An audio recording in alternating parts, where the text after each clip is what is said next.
ఈరోజు ఒక శుభదినం. ఎందుకు నేను శుభదినం అన్నానంటే, ఈరోజే ఎన్నికల నోటిఫికేషన్ వచ్చింది. రాష్ట్రంలో ఎవ్వరూ భయపడే పరిస్థితి లేదు. సైకో పాలన పోయింది.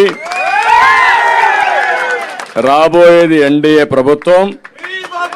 రేపే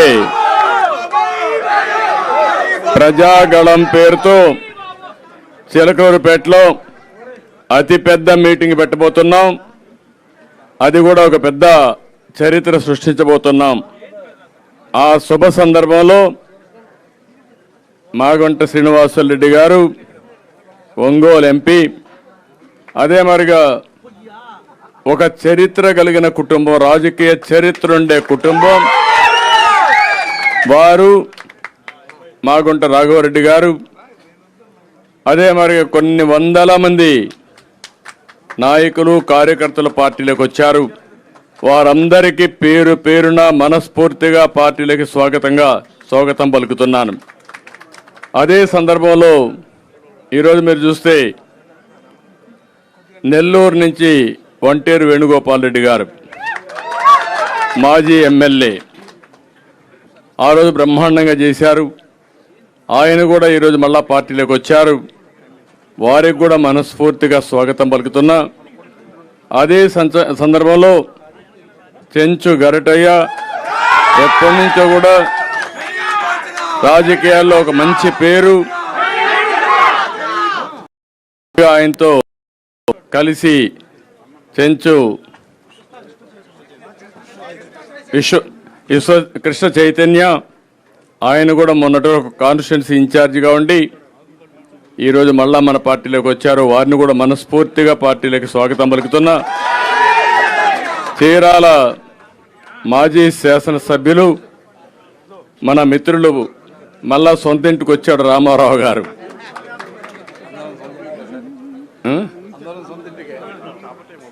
ఆయన్ని కూడా మనస్ఫూర్తిగా, ఎందుకంటే నాకు బాగా పరిచయం రామారావు గారు కూడా ఆ రోజు బ్రహ్మాండంగా పనిచేశారు.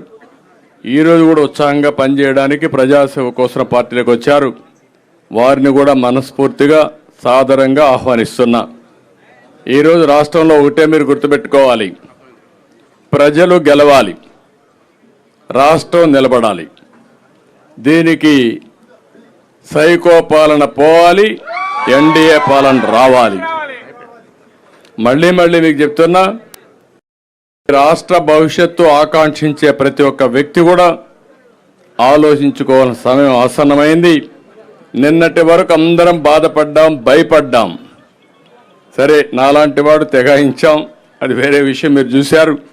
నేను కూడా భయపడితే ఈ రాష్ట్రంలో ఎవ్వరూ మనుగడ సాధించలేరనే ఉద్దేశంతో కష్టమైన నష్టమైన పోరాడాను. ఇప్పుడు కూడా చెప్తున్నా, ఈ రాష్ట్రం కోసం, నన్ను ఆదరించిన ఈ ప్రజల కోసం ఏ త్యాగానికైనా సిద్ధమని చెప్పి నిరూపించాను. ఆ విధంగా ముందుకు పోయాం. అందుకే ఈరోజు మళ్ళా మిమ్మల్ని అందరూ కోరేది, ఈరోజు మనం పొత్తులు పెట్టుకున్నాం. ఈ పొత్తులు ఇక్కడే వర్మ గారు ఉన్నారు, పిఠాపురం నుంచి. ఆయన అనుమాయులు కూడా చాలామంది నాయకులు కార్యకర్తలు వచ్చారు. పిఠాపురం నియోజకవర్గాన్ని బ్రహ్మాండంగా సమర్థవంతంగా ఎప్పటికప్పుడు నర్చర్ చేసి వర్మగారు ఆ నియోజకవర్గాన్ని బ్రహ్మాండంగా నడిపించారు. కష్టాలు పడ్డారు, ఇబ్బందులు పడ్డారు, అయినా కూడా ఎక్కడా వెనుదిరగలా. ఆర్థికంగా ఇబ్బందులు వచ్చాయి, అయినా కూడా ఎక్కడా వెనుదిరగకుండా ముందుకు పోయే పరిస్థితికి వచ్చారు. అలాంటి వ్యక్తి ఈరోజు పవన్ కళ్యాణ్ గారు భీమవరంలో పోటీ చేస్తారనుకున్నాం. కాదు, నేను పిఠాపురం నుంచి పోటీ చేస్తానంటే ఆయన కోసం త్యాగం చేయమని నేను మన వర్మ గారిని కోరా. తప్పకుండా అంగీకరించారు. నేను ఒకటే మిమ్మల్ని కోరుతున్నా, ఏదైతే ఈరోజు పవన్ కళ్యాణ్ గారు ఈరోజే కాదు, 2014లో ఈ రాష్ట్రం బాగుండాలి, ఈ రాష్ట్రం బాగుండడం కోసం నేను పోటీ చేయని ఈసారి నేను కూడా పూర్తిగా ఎన్డీఏకి సహకరిస్తానని చెప్పి సహకరించిన వ్యక్తి పవన్ కళ్యాణ్ గారు. అదే మాదిరిగా ఈ ప్రభుత్వం పైన వ్యతిరేకత ఉంది. ఈ రాష్ట్రం బాగుపడాలంటే ఈ ప్రభుత్వ వ్యతిరేక ఓటు చేరకూడదని చెప్పి దానికోసం పనిచేసిన వ్యక్తి పవన్ కళ్యాణ్ గారు. అలాంటి వ్యక్తి అక్కడ పోటీ చేసినప్పుడు ఒక పొత్తు ధర్మంలో వర్మ గారికి ఇబ్బంది ఉంటుంది, కార్యకర్తలకు ఇబ్బంది ఉంటుంది. కానీ ఆ పొత్తును మనం నెరవేర్చవలసిన బాధ్యత కూడా ఉంటుంది. నేను అందుకే వారికి ఒక మాట చెప్పాను, మీరు ఎమ్మెల్యేగా రాలేరు కానీ ఆ నియోజకవర్గం తరపున ఎమ్మెల్సీగా మొదటి ఇచ్చే ఎమ్మెల్సీలో మీరు ఉంటారు.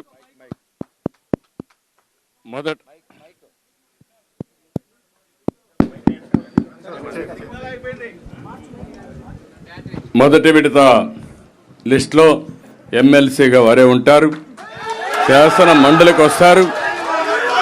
శాసన మండలికి రావడమే కాకుండా రేపు భవిష్యత్తులో నాకు కూడా కొంత బాధ్యత ఉంది, క్షత్రియులకు న్యాయం చేయాలి.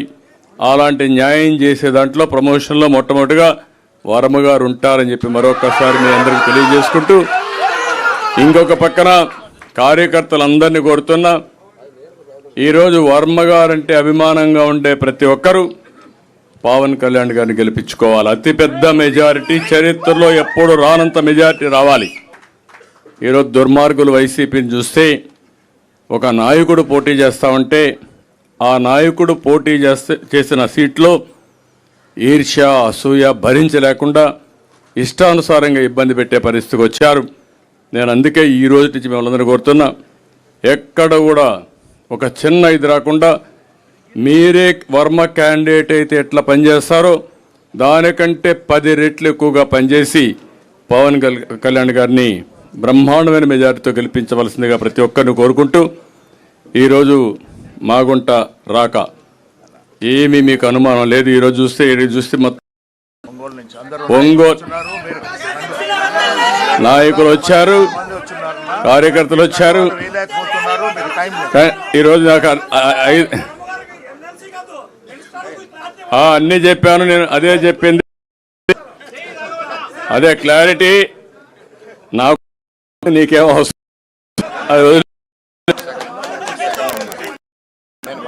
ఒక సెకండ్. కాబట్టి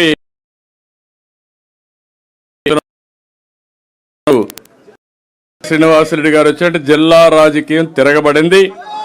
రేపు డెఫినెట్ గా 100% స్థానం మనదే.